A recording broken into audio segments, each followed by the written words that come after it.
It doesn't look like spring is very close where I live, but I assure you spring allergies are nothing to sneeze at. And if you suffer with seasonal allergies, it's not too early to fortify your body to minimize the impact of those pesky pollens. More than 1 in 6 people suffer from hay fever or seasonal allergic rhinitis, and more women admit to suffering than men. The survey found that there are 55% of allergy sufferers claim that their allergies cut into their productivity, and more than a quarter say they'll limit their outdoor activities to prevent the onset of symptoms. That's nothing to sneeze at.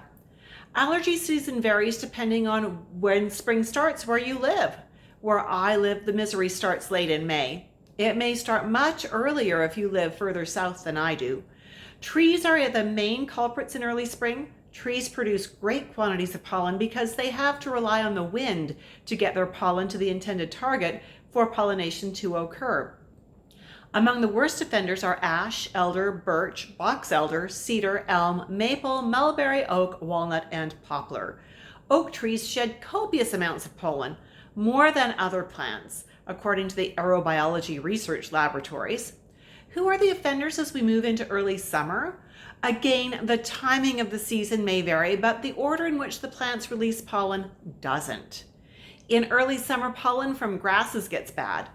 The grasses that most often cause allergic reactions include Bermuda, Johnson, Kentucky bluegrass, Timothy, fescue, orchard, and sweet vernal.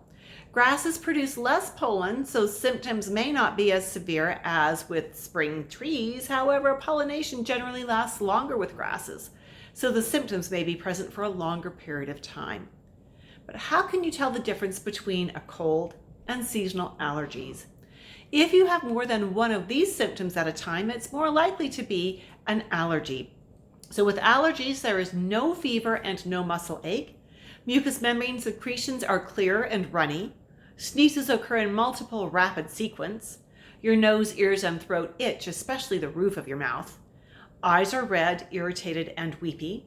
Sinus congestion and pressure will be there, and slight wheezing or asthma, tiredness, fatigue, and symptoms that last longer than 7 to 10 days.